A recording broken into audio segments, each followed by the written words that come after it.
Hello, I am Dr. Anubhav Sangwan. I am a laser and laparoscopic surgeon and laser proctologist in Apollo Group of Hospitals in Gurgaon.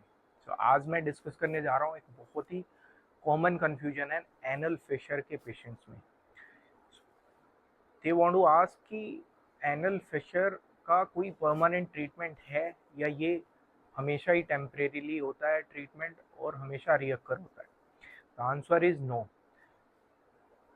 Anal fissure का permanent treatment है और इसके proper treatment लेने के बाद ये रियकर नहीं होता है। सो इस वीडियो में मैं बताऊंगा सबसे पहले कि एनल फिशर क्या होता है, उसके सिम्टम्स क्या होते हैं, उसका ट्रीटमेंट क्या होता है और उस ट्रीटमेंट के मोटिव्स क्या होते हैं जिससे हम कंप्लीटली क्योर हो जाते हैं एनल फिशर से। So now first of all, what is anal fissure? Anal fissure एक बहुत ही छोटा सा कट होता है आपके एनस के वर्ड्स पे, लेकिन इसके जो सिम्टम्स होते हैं वो बहुत सीवियर होते हैं। चाहे कितना ही छोटा कट हो, लेकिन symptoms can be very severe pain और बहुत ही माइल्ड बर्निंग सेंसेशन हो सकती है। It can be a very severe itching से लेके माइल्ड सी इचिंग हो सकती है and it can leads to bleeding. हाँ, ब्लीडिंग इसकी थोड़ी होती है, सिर्फ स्टूल के साथ लग के आती है। सो ये 3-4 इसके सिम्टम्स हैं। Now, what is the treatment option we have for anal fissure? Treatment option हमारे पास सर्जिकल मैनेजमेंट भी है एंड मेडिकल मैनेजमेंट भी है, और the permanent treatment is surgery only. Surgery का नाम है laser sphincterotomy and laser fissurectomy plus lifestyle changes. So this is the permanent cure for this. Without lifestyle changes भी ये हाफ क्योर है। Without surgical management, only lifestyle changes and medical management, ये भी half cure है, इससे disease cure नहीं होती। इस स्टेटमेंट का क्या मतलब है? तो मैं आपको इसके लिए थोड़ी सी एनाटमी समझाना चाह रहा हूँ एनल ट्रैक की, और उसमें एनल फिशर क्या होता है, उसका रोल क्या होता है, उसके कारण क्या चेंजेस आ जाते हैं उस एनाटमी में जिनको हमें ठीक करना होता है।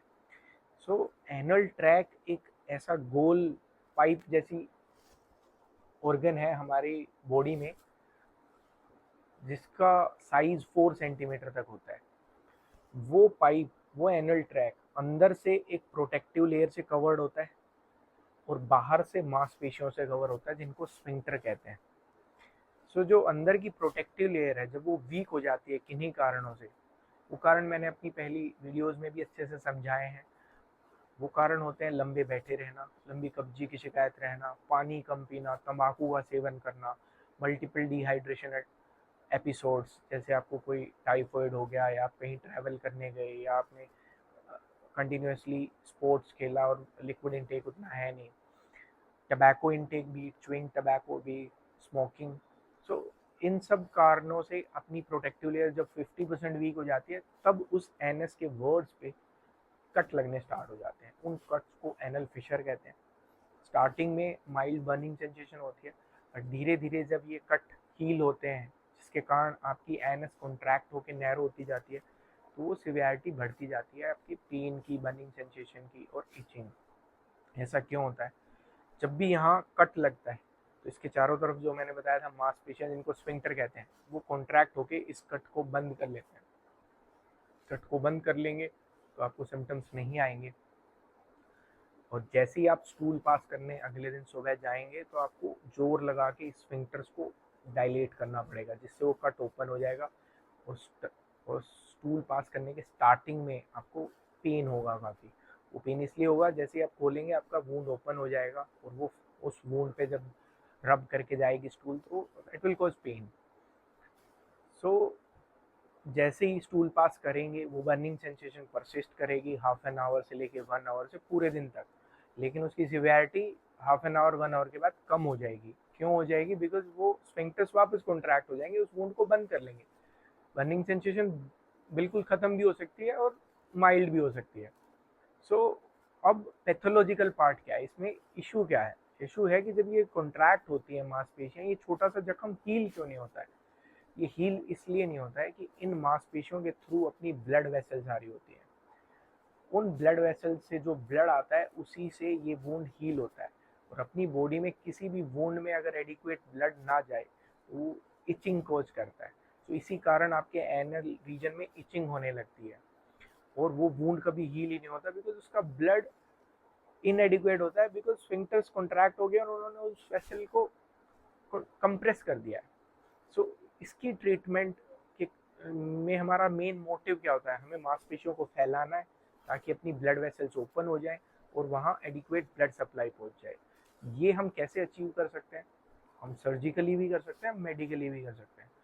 सर्जिकली हम करते हैं लेज़र के द्वारा, जिसमें हम साइड से हमारा लेज़र फाइबर जाता है और इन मसल्स को छोटा सा कट कर देता है, जिससे मसल्स डायलेट हो जाती हैं, वापस फैल जाती हैं। उसको स्फिंक्ट्रोटमी कहते हैं। स्फिंक्टर्स को छोटा सा कट करना है स्फिंक्ट्रोटमी, तो इसको लेज़र स्फिंक्ट्रोटमी। और फिर उस फिशर को, जो क्रोनिक फिशर है, उसको हम रीजुनेट कर देते हैं लेज़र से, उसको फिशरेक्टमी कहते हैं। तो ये है लेज़र सर्जरी।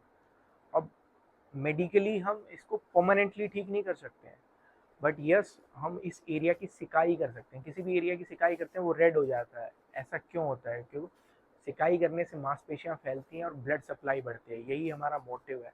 तो आप इस एरिया की सिकाई कर सकते हैं, जिसको सच बात कहते हैं। आप सिकाई करेंगे तो टेम्परेरी बेसिस पे वहाँ पे ब्लड सप्लाई थोड़ी थोड़ी बेटर हो जाएगी और मांसपेशियां थोड़ी सी खुल जाएंगी, जिससे आपको जोर नहीं लगाना पड़ेगा स्टूल पास करते वक्त। इससे आपके सिम्टम्स डिसअपियर हो जाएंगे इवेंचुअली 5-10 दिन में।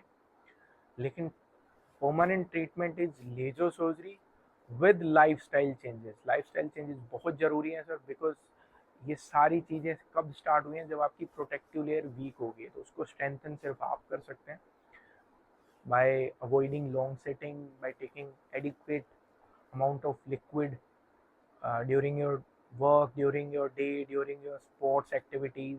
Avoid dehydration episodes and avoid tobacco intake. So इन सब ट्रीटमेंट के साथ हम अपनी फिशर को completely permanently क्योर कर सकते हैं, जो कि रीअकर नहीं होगा। Thank you.